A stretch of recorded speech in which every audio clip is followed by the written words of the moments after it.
Chapter 171, Mr. Greenwood's Dinner Party. Some few days after the events just related, Mr. G.M. Greenwood, M.P., entertained several gentlemen at dinner at his residence in Spring Gardens. Okay, we haven't heard from Mr. Greenwood in a while. Let's see what's going on with him. The banquet was served up at 7 precisely. Mr. Greenwood had gradually made his dinner hour later as he had risen in the world, and he was determined that if ever he became a baronet, he would never have the repast put on table till 8:30 o'clock. On the present occasion, as we ere now observed, the guests were conducted to the dining-room at 7. The thick curtains were drawn over the windows. The apartment was a blaze of light. The table groaned beneath the massive plate. The banquet was choice and luxurious in the highest degree. On Mr. Greenwood's right sat the Marquis of Holmesford, a nobleman of 63 years of age, of immense wealth, and notorious for the unbounded licentiousness of his mode of life. His conversation, when his heart was somewhat warmed with wine, bore ample testimony to the profligacy of his morals. Seductions were his boast, and he frequently indulged in obscene anecdotes or expressions which even called the blush to the cheeks of his least fastidious male acquaintances. On Mr. Greenwood's left was Sir T.M.B. Muzzleham, Baronet, M.P., and whipper-in to the Tory party. Next to the two guests already described sat Sir Cherry Bounce, Baronet, and the Honourable Major Smilax Dapper, the latter of whom had recently acquired a grade in the service by purchase. Mr. James Tomlinson, Mr. Sheriff Popkins, Mr. Alderman Sniff, Mr. Bubble, Mr. Chouse, and Mr. Twitcham, a solicitor, completed the party. Now this company, the reader will perceive, was somewhat a mixed one. The aristocracy of the West End, the civic authority, and the members of the financial and legal spheres were assembled on the present occasion. The fact is, gentle reader, that this was a business dinner, and that you may be no longer kept in suspense, we will at once inform you that when the cloth was drawn, Mr. Greenwood, in a brief speech, proposed success to the Algiers, Oran, and Morocco Railway. The toast was drunk with great applause. "With your permission, my lord and gentlemen," said Mr. Twitcham, the solicitor, "I will read the prospectus." "Yes, read the prospectus by all means," exclaimed Sir Cherry Bounce. "Strike me, I'm anxious to hear that," cried the Honourable Major Dapper. The solicitor then drew a bundle of papers from his pocket, and in a business-like manner read the contents of one, which he extracted from the parcel. "Algiers, Oran, and Morocco Great Desert Railway, provisionally registered pursuant to account. Capital 1,600,000 in 80,000 shares of £20 each. Deposit £3, 2 shillings per share. Committee of Direction, the Most Honourable the Marquis of Holmesford, George M. Greenwood, Esquire, M.P., Deputy Chairman. Sir T.M.B. Muzzleham, Baronet, M.P., James Tomlinson, Esquire, Sylvester Popkins, Esquire, Sheriff of London, Percival Peter Sniff, Esquire, Alderman, Sir Cherry Bounce, Baronet, the Honourable Major Smilax Dapper, Charles Cecil Bubble, Esquire, Robert James Baring Chouse, Esquire. This railway is intended to connect the great cities of Algiers and Morocco, passing close to the populous and flourishing town of Oran. It will thus be the means of transit for passengers and traffic over a most important section of the Great Desert, which, though placed in maps in a more southerly latitude, nevertheless extends to the district through which this line is to pass. The French government has willingly accorded its countenance to the proposed scheme, and the Governor-General of Algeria has expressed his sincere wish that it may be carried into effect. The Morocco government, one of the most enlightened in Africa, has also assented to the enterprise. They're like, these guys know what they're doing because they're in on this with us. And the emperor, the better to manifest the favor with which he views the project, ordered his prime minister to be soundly bastinadoed for daring to question its practicability. I don't know what that means. This proof of the imperial wisdom has filled the committee and friends of the enterprise with the most sanguine hopes. The support of the principal people and other influential parties in Algeria and Morocco has been secured. The Emperor of Morocco on one side and His Excellency the Governor-General of Algeria on the other have signified their readiness to grant a strong-armed force to protect the engineers and operatives when laying down the rails from being devoured by wild beasts.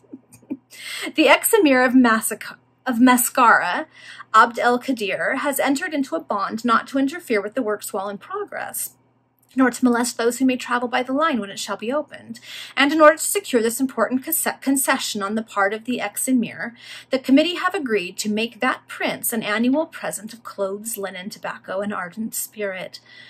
It is with the greatest satisfaction that the Committee of Direction is enabled to announce these brilliant prospects, and the committee beg to state that application for the allotment of shares must be made without delay to James Tomlinson, Esquire, stockbroker, Token House Yard, by order of the board, Sharpley Twitcham, secretary. On my soul, there never was anything better, cried Sir Cherry. Sure to take, as certain as I'm in Her Majesty's service, strike me, exclaimed Major Dapper. I think you ought to have thrown in something about the beauties of the area, observed the Marquis. They are particularly stout, you know, being all fed on a preparation of rice and couscous. I really think I must pay a visit to these parts next spring. Oh, no. Marquis, stay away. They don't need you there causing problems. I will undertake to get one of the members of the government to introduce a favorable mention of the project into his speech tomorrow night in the House, said Sir T.M.B. Muzzlehem, but you must send him 100 shares the first thing in the morning. That will be done, answered Mr. Twitcham. Well, my lord and gentlemen, observed Mr. Greenwood, I think that this little business looks uncommonly well. The project is no doubt feasible. I mean, the shares are certain to go off well. Mr. Bubble and Mr. Chouse will undertake to raise them in public estimation by the reports they will circulate in Chapel Court. Of course, my lord and gentlemen, when they are at a good premium, we shall all sell, and if we do not realize 20 or 30,000 pounds each, mark me, then shall you be at liberty to say that the free and independent electors of Rottenborough have chosen as their representative a dolt and an idiot in the person of your humble servant. Whatever Mr. Greenwood undertakes is certain to turn to gold, observed Mr. Bubble. Can't be otherwise, said Mr. Chouse. Mr. Greenwood's name stands so well in the city, added Mr. Sheriff Popkins. And his lordship's countenance to the enterprise is a tower of strength, exclaimed Mr. Alderman Sniff. I have already had many inquiries concerning the project, said Mr. Tomlinson. Yes, Chouse and I took care to circulate reports in the city that such a scheme was in contemplation, observed Bubble. Gentlemen, I think that all difficulties have been provided against in this prospectus, cried Mr. Twitcham. The people of the area, the wild beasts. Nothing could be better, answered Mr. Greenwood. Take care that the prospectus be sent as an advertisement to every London journal and the leading provincial ones. You know that I am a shareholder in one of the London newspapers, and I can promise you that it will not fail to cry up our enterprise. In fact, my lord and gentlemen, added Mr. Greenwood, I have at this moment in my pocket a copy of a leading article that will appear in that paper the day after tomorrow. Do read it, Greenwood, cried Sir Cherry Bounce. Yes, I'd give the world to hear it, smite me, said Major Dapper. Mr. Greenwood glanced complacently around and then drew forth a printed slip, the contents of which were as follows. In our opposition to those multifarious railway projects which are stirring up all sides, as if some Cadmus had been sowing bubbles in our financial soil, we have only been swayed by our fears lest such a number of schemes, which never can obtain the sanction of Parliament, should injure the credit and impair the monetary prosperity of the country.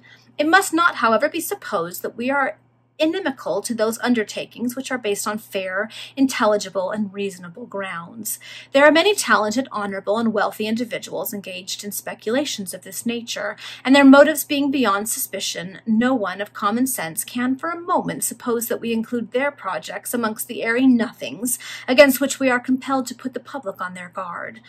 The extension of railways is internally connected with the progress of civilization, and when we behold the principle applied to distant countries, as in the case, for instance, of that truly grand and promising enterprise, the Algiers, Oran, and Morocco Great Desert Railway, we feel proud that England should have the honor of taking the initiative in thus propagating beyond its own limits the elements of civilization and the germs of humanizing influences. Goodness. I'm sorry, I just read this and think, oh, the pride and audacity that they were like, we are amazing, and the things we bring everywhere else must make them all better. Oh, the joys of the colonial mindset. At the same time, we shall continue our strenuous opposition to all railway schemes, which we consider to be mere bubbles blown from the pipes of intrigants. Oh, intrigants, people involved in intrigues.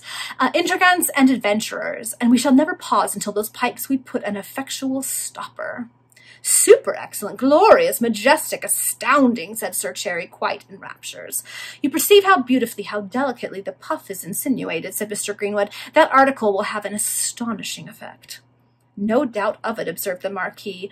You might have contrived to introduce something relative to the Emperor of Morocco's ladies. Why not state that the Moorish terminus will command a view of the gardens of the imperial grounds where those divine creatures are wont to ramble? They mentioned that he was a philanderer. I can tell that he really is. No, no, it never would do, cried Greenwood with a smile. And now, my lord and gentlemen, we perfectly understand each other. Each take as many shares as he pleases. When they reach a high premium, each may sell as he thinks fit. Then, when we have realized our profits, we will inform the shareholders that the insuperable difficulties prevent the carrying out of the project, and that Abd el-Kadir, for instance, has violated his agreement and declared against the scheme, that the Committee of Direction will therefore retain a sum sufficient to defray the expenses already incurred, and that the remaining capital paid up shall be returned to the shareholders. That is exactly what I believe we all understand, observed Twitchem. For my part, said Lord Holmesford, I only embark in the enterprises to oblige my friend Greenwood, and therefore I am agreeable to anything that he proposes. Matters being thus amicably arranged, the company passed the remainder of the evening in the conviviality of the table. At 11 o'clock, the guests all retired, with the exception of the Marquis of Holmesford. Now, friend Greenwood, said this nobleman, you will keep your engagement with me? Yes, my lord, I am prepared to accompany you. Let us depart at once, then, added the Marquis, rising from his chair. My carriage has been waiting some time, and I long to introduce you to the voluptuous mysteries of Holmesford House. I don't like this at all. Okay, well, that is the end of the chapter. Greenwood is up to a new scheme, bigger and grander this time, which, who knows, maybe this will be the one that finally brings him down. We'll see. Cherry Bounce and Major Dapper are involved in it too, which cannot be a good sign because those guys are kind of flighty. And now Greenwood is going to join the horrific Marquis, who's known for not being a good guy, over at his house for something. So, all right, we'll see you in the next chapter.